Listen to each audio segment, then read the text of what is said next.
Welcome to Heresy, the Horus Heresy talk show.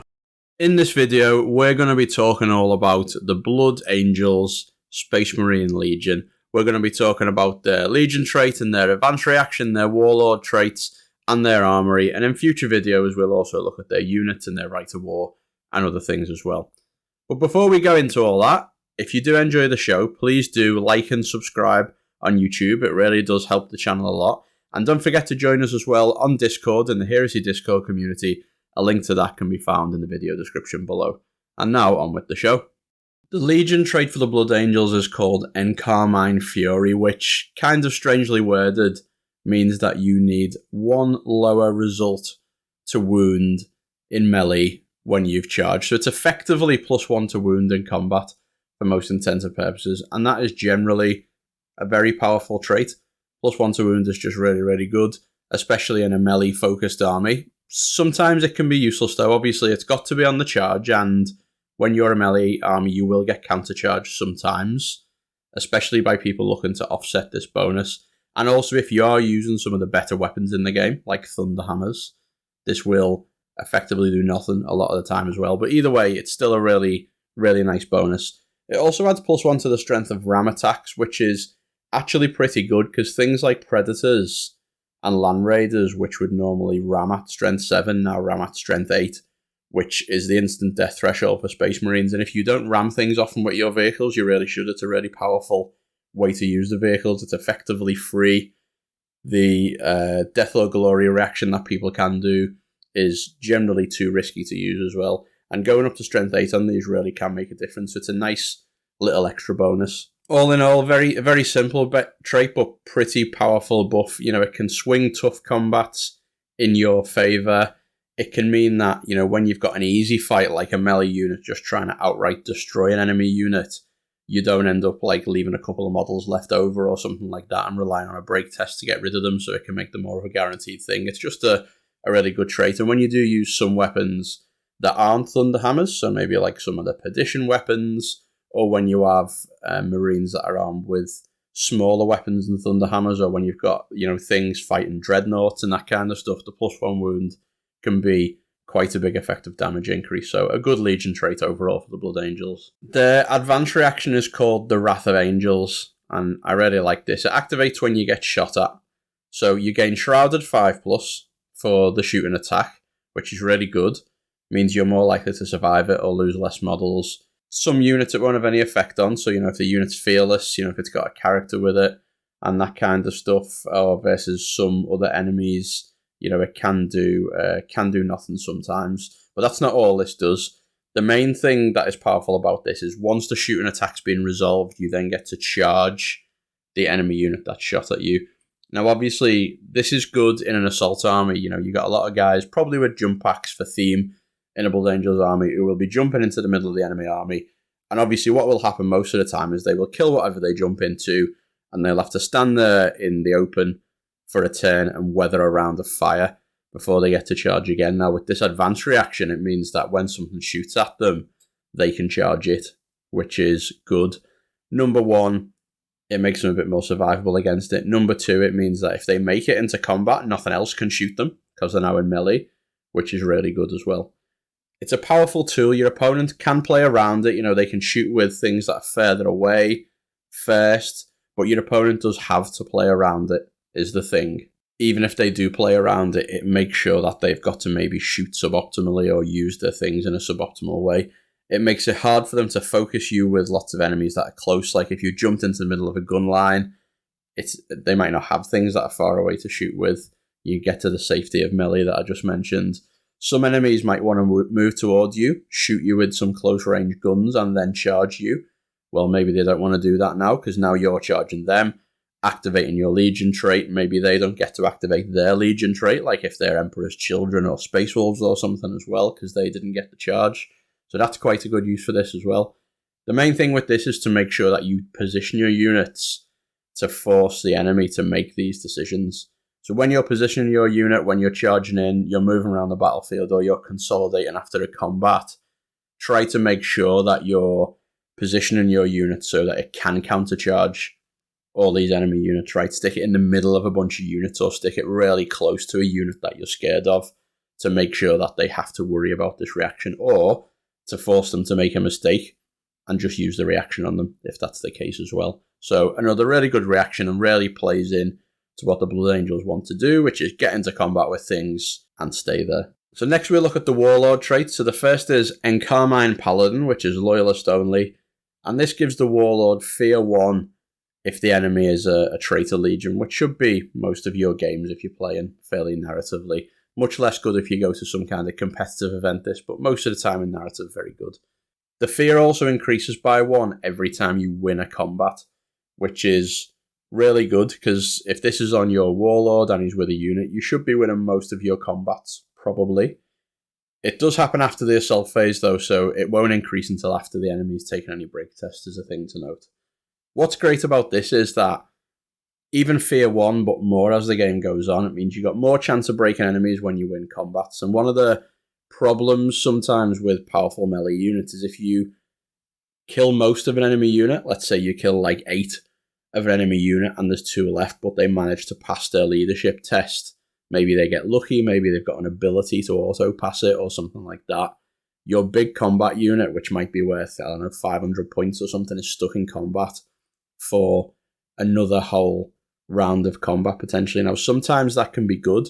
Sometimes it can be good if it means that you kill them in the enemy's turn, which protects them from shooting. But sometimes, if you're in more of a middle ground, like let's say you kill 4 or 5 of them and then you have to fight them again for another round. If it's something that is easy to beat but tough, like things with board and shields where they pass a lot of saves or something like that, you can end up bogged down and wasting your unit for some turns. And this means that you can make sure you're plowing through these enemy units really quickly. Another reason this is good is having a fear bubble inside the enemy lines is really powerful as well. Whether they're in melee or not, just having those guys probably equipped with jump packs, jumping around in the enemy lines, fighting and projecting that leadership negative is good, because if you've got fire support units, which you should have, shooting at enemy units to support your melee, they're more likely to break when they get shot, which is good. If you've got pinning units to support, so maybe things like rotor cannons or whatever other pinning you've got, it means it's easier to pin things in support of your melee units as well. And, that means that there's less things shooting at your melee units, trying to take them out. So just generally, fear's a really powerful ability. I think it's one of the best in the game, and it's somewhat underrated. It's one of the reasons I rate Night Lords so highly as a Legion as well, and I think this is a really good Legion trait. Really works well with what the Blood Angels want to do, which is be in combat, and it gives you an extra assault phase reaction as well, which is also pretty decent for the Blood Angels too. Available to Loyalists and Traitors is Paragon of Unity, so friendly Blood Angels that can see the model gain +1 leadership to a max of 10, so no range limitation, they just need to be able to see your Warlord. Not a very flashy trait, but it's simple, it's powerful, leadership bonuses are really good, especially when they're not like range limited or anything, so in theory a lot of your army could see this if you position your Warlord good. If you are using this, do remember when you're doing things like consolidates, that tends to be the time that people forget about these line of sight bits, so do keep it in your head to maximize the use of this. But it's a good trait ultimately, an extra assault phase reaction. I think I would probably prefer Encarmine Paladin most of the time if I was playing Loyalists, but this is good nonetheless, and you could certainly take this as a good option. And then the last Warlord trait is Thrall of the Red Thirst. So this is traitor only. It's a Blood Angel who's given into the Red Thirst. The character and any unit he's with must charge if the enemy is within 12 inches, so not much of a drawback really, because you're probably aiming for that anyway. It means that you gain 2 attacks on the charge instead of 1, as long as the charge isn't disordered. Now that's a really good buff. There's not many ways in the game to get extra attacks, and when you do get them, it's quite a powerful thing to have. So this is a really good buff. It also gives you an extra movement phase reaction, which I think for an assault army is a bit better than an assault phase reaction. So this is a powerful trait with a very small downside. Now the enemy can smartly play around this in a lot of ways, but if you're using a jump pack equipped unit, you should be able to mostly charge what you want, really, I think, in this case. So this is a really good trait, and if you are playing Traitor Blood Angels, I would definitely consider using this because the buff is just so good. In weapon options, Blood Angels get access to the Inferno pistol, so this just directly replaces a plasma pistol for Blood Angels units. It's kind of good. It's Melter. Melter's quite expensive, and Melter is good, so I don't think this is a terrible option. The problem with it is it's difficult to get into range, so it's a 6-inch range, which is effectively melee. Again, not necessarily a problem for Blood Angels, and 3 inches for Armor Bane. So it can be pretty good. The problem with it is the things that you want to shoot with this tend to be vehicles, and charging vehicles is often not what you want to do. If you do shoot a vehicle and blow it up with this, it leaves you nothing to charge because you've shot at that target. You can't charge a different one. So it doesn't really play very well with the restrictions on charges and mechanics. So ultimately what you end up doing with the Inferno pistol is taking it in order to just shoot the enemy unit that you're about to charge. And that might be okay. In some ways, if you're going to be hunting big units like enemy units in Artificer Armor or Terminator Armor, your unit having an Inferno pistol is strength 8 compared to Plasma's strength 7, and it doesn't need to breach to pen armor. So this could easily shoot a Terminator and kill a Terminator before you charge. I quite like these. I think they're quite good. They're not an auto-include by any stretch of the imagination, but they are definitely a step up from the other options, and they do something that most of the weapons in the game don't do. So I quite like them, and I think if you want a bit of flavour to use the Blood Angels unique weapons, you certainly can't go wrong trying this out. Perdition weapons are also pretty cool. They're power weapons that are on fire, more or less. So they are power weapons with similar stats to power weapons, or the same stats as power weapons, except they're two-handed, so you can't get an extra attack with them. But they gain +1 strength, other than the lance equivalent, which is the spear, for some reason. Maybe it was just missed, but they generally gain +1 strength and brutal 2, and that's only 5 points over a power weapon, so that's pretty good. In terms of overall damage, brutal 2 is much better than an extra attack from a second weapon, and +1 strength also is very good. So these are kind of nice. And if we were just comparing these to default power weapons, you would take these every time, pretty much.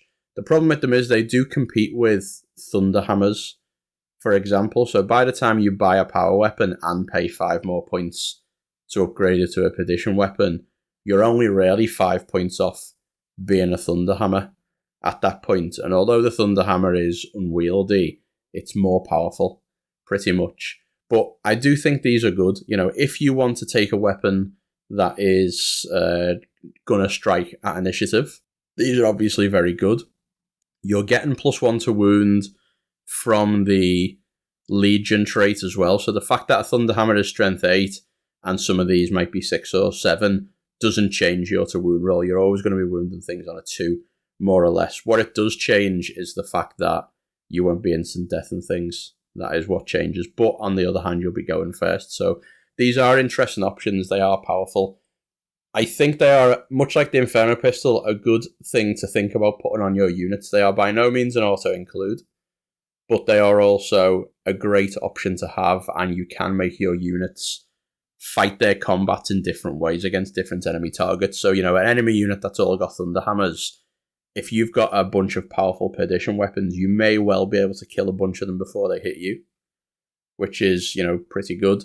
I think they're a good upgrade overall, and also they're cheaper than a Thunder Hammer as well. So, you know, if you're trying to shave points in a few places and you want to get some power weapons into units, such as an assault squad, where you're not going to equip the whole unit with powerful weapons, but you might want to get a good weapon on the sergeant, a good place to maybe think about it.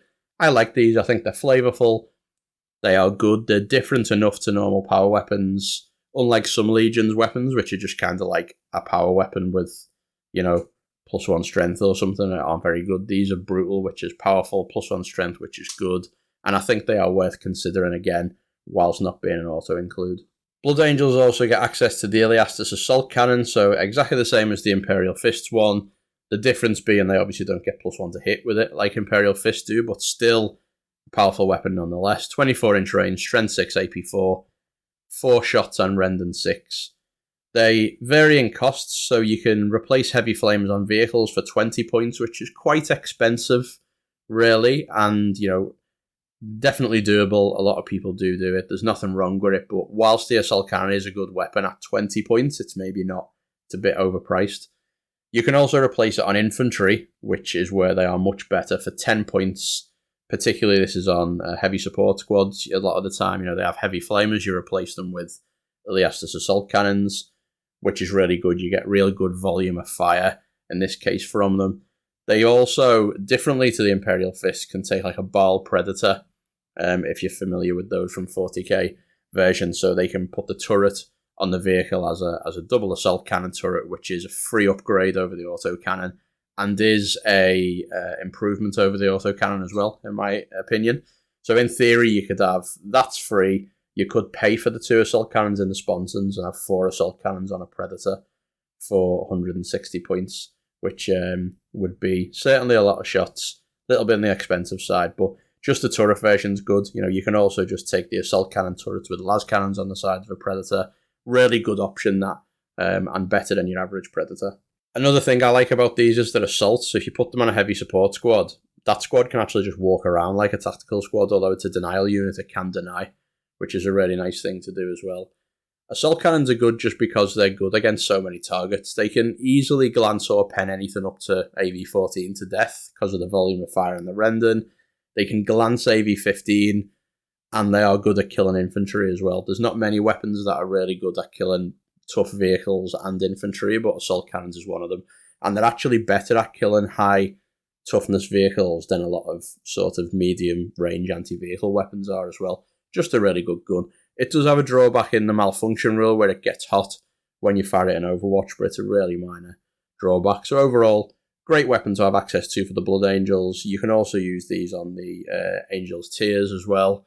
One of their special units we'll talk about in another episode. But a nice thing to cap off their armory section with, and a nice variant, cool looking tank they can use as well. So in summary, they've got a great Legion trait, probably in the sort of upper 25-30% of Legion traits in terms of how good they are.